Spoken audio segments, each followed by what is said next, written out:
Hello, welcome or welcome back to Heretic Owl Tarot. My name is Liz and I will be guiding you on this journey today. This is a reading for Gemini, wherever Gemini is in your chart. And if you haven't already, I would love it if you subscribed to the channel. I think I'm like 10 away from 1,000 subscribers, which is such a milestone for me. So I would love it if you were one of those people, if you aren't already. But let's get into your reading. I'm just going to shuffle a bunch of times and then we'll get your cards out. We're doing a 3-card spread. The first card is your current energy, or what's around you right now. The second card is what is leaving or what's no longer serving you. And the third card is the energy that's coming in. And then, of course, we will clarify each one of those cards with an additional card. So, for Gemini, we're not taking the jumpers or the flyers, is more kind of what that was like. For Gemini. Okay. Here we go.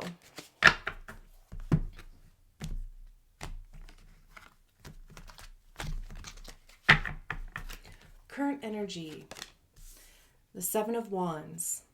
What's leaving? The 3 of Wands. What's coming in? The 9 of Cups. Beautiful. And then to clarify the 7 of Wands, we have the King of Cups. To clarify the 3 of Wands, we have the 4 of Pentacles. And then to clarify the 9 of Cups, we have the Queen of Swords. Interesting. I love all these colors. Though, for one, I don't know why, I'm like, this just seems like such a pretty reading, like aesthetically, right? I also love that we have every element out here, which anytime that happens, like it feels balanced. Like every little thing is getting a little bit of attention, right? Like the actions that we're taking, our motivation, our physical body, or just being grounded with air. It's like, our mind and thoughts, cups with our emotions. So we start with the 7 of Wands. And the 7 of Wands is like, there's a bit of self-defense or standing your ground that comes with the 7 of Wands. There's also, to me, this feeling of like triumph in this card. And, Wands have to do with action, the actions that we take, right? The motivation behind the actions that we take. It's creativity, passion. How are we communicating those things? What actions are we taking towards those things? I also see Wands as being information by way of experience, because that's what we get by trying things, right? We figure out what works. We figure out what doesn't work. What do we like? What don't we like? What stays, what goes, right? And truly the only way to figure those things out is by trying the thing. Because do you know how much shit I have tried in my life that I'm like, oh my God, I'm like convinced this is going to become my new personality, is doing this thing. And then I try it and I'm like, I fucking hate this. This sucks. Or there's been plenty of stuff that I was like, nah, that's really not like my thing. And I try it and I'm like, okay, that's totally my thing. Or, anywhere in between those things. Or even too, it's like, I like this aspect, but I don't like that aspect. So you kind of switch it up. You kind of make it your own, right? But with the 7 of Wands, like I said, there's this self-defense aspect to it. And I always see the 7 of Wands as being like having to defend yourself against like other people's projections, basically. Like they're like, oh my gosh, I could never do that. Or why are you doing it that way? Why don't you do this? Or whatever, right? Because there's usually like 6 wands coming at one person who has like a, kind of a self-defense like stance to them. So again, right, it's kind of like being in that energy of like, I didn't even ask you. So like, this is what I'm doing. I'm not saying that you have to be doing what I'm doing.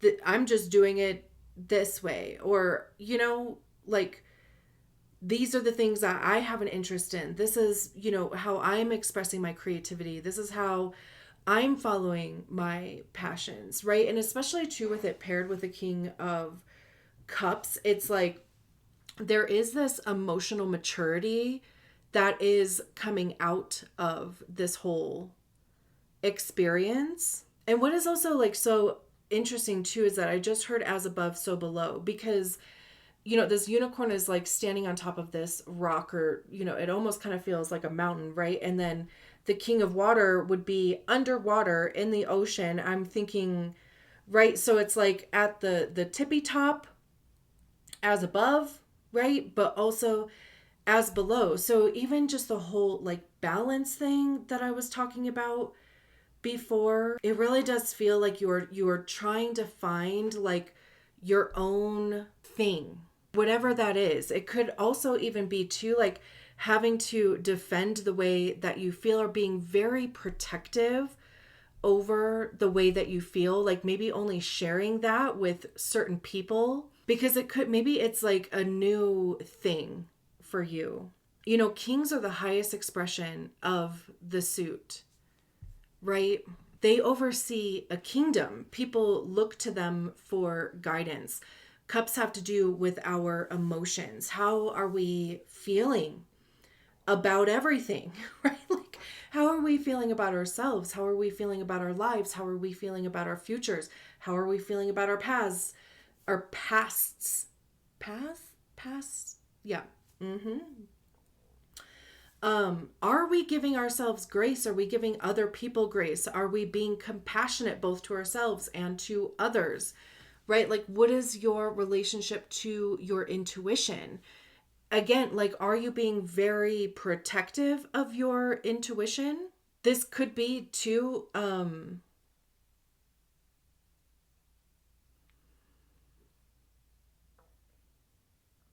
it's like sharing your emotions, but there's like some fire attached to it. Also, like, just however it's like being communicated, right? It has some heat to it. That's interesting. But yeah, the King of Cups is going to be emotionally mature, in tune with his or her, of course, emotions. There's a mastery there.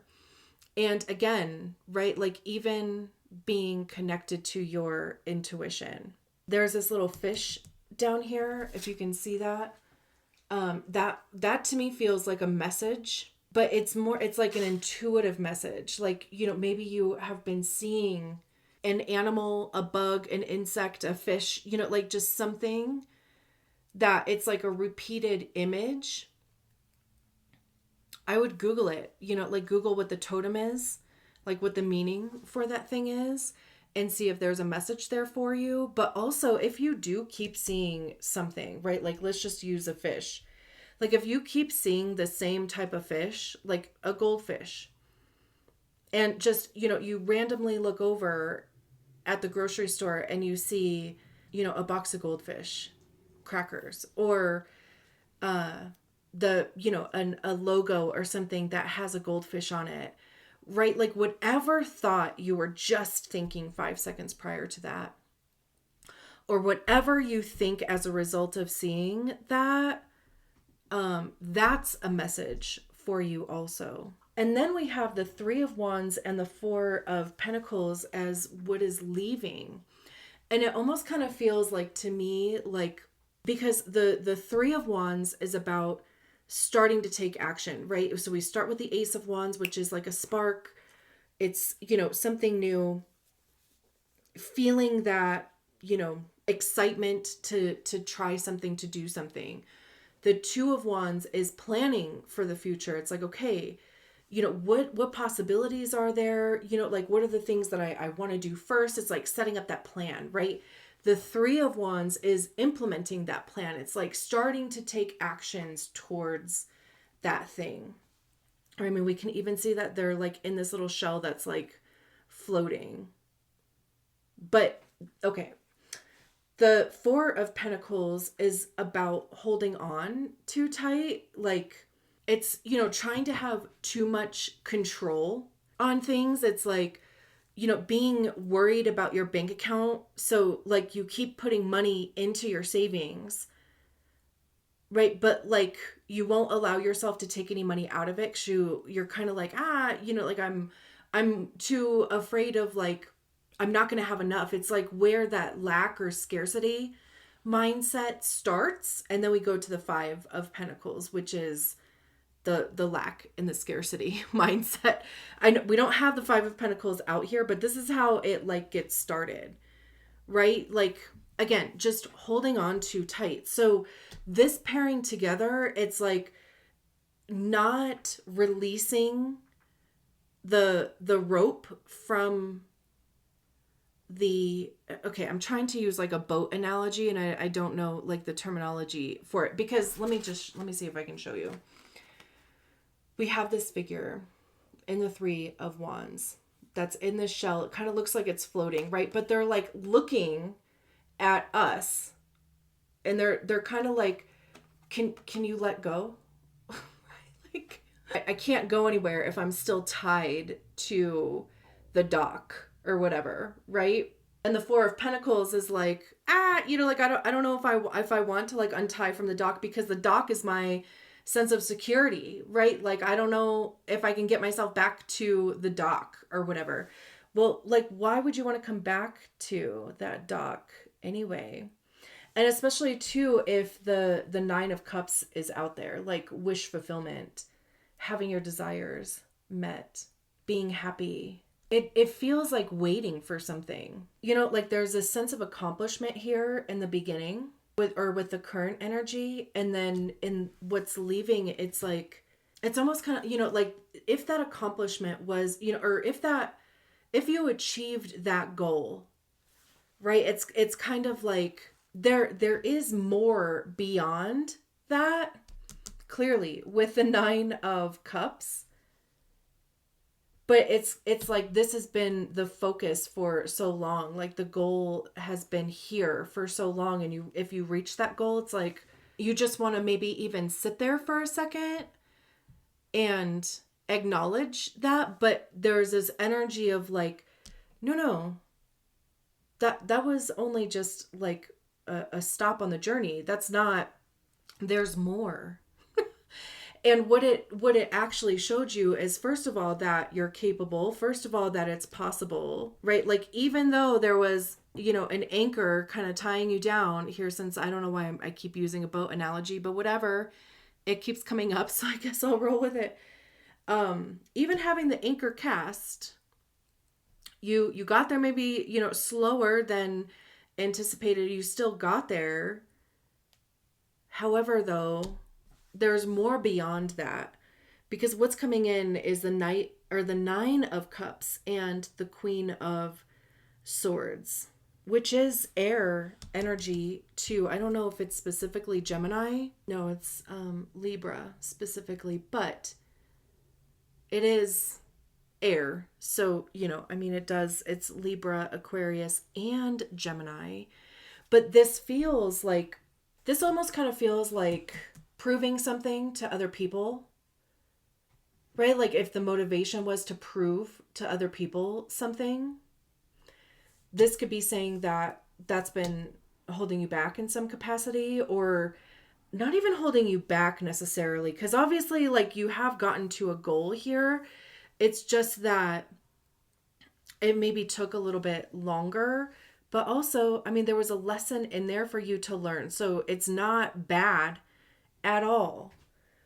And then with the Nine of Cups and the Queen of Swords, like this is very personal here, because queens to me are when we embody the energy of the suit ourselves. We recognize the energy of the suit, we learn to master it, right? Like I said, the Nine of Cups is wish fulfillment. The Queen of Swords is like very knowing, being very clear-headed, logical. It is being very much in your own energy of air. So it's like your emotional body feels good. Your emotional body is taken care of with the 9 of Cups, feeling great, feeling good. And then that gives you some level of clarity within yourself. It's like learning something new about yourself, discovering or even accepting a truth about yourself. I even love the owl aspect here too, because owls are guardians. They're a symbol of wisdom as well. So there really is like this deep measure of truth within you. Because even, in this 9 of Cups, there's this treasure chest and these, diamonds floating up. So something has been uncovered here. A treasure has been uncovered here for you. And it's because it's like you let go of either practical matters or whatever it is with the 3 of Wands. Changed your motivation in a certain capacity. Again, like let go of some type of practical measure, like, some way of even perceiving practical, tangible, monetary things. And then over here we have this, this discovery and coming into your power. I love this. I'm going to leave it there. My head is tingling. I have tingles on my head. Thank you so much for allowing me to read your cards. I will talk to you soon. Bye.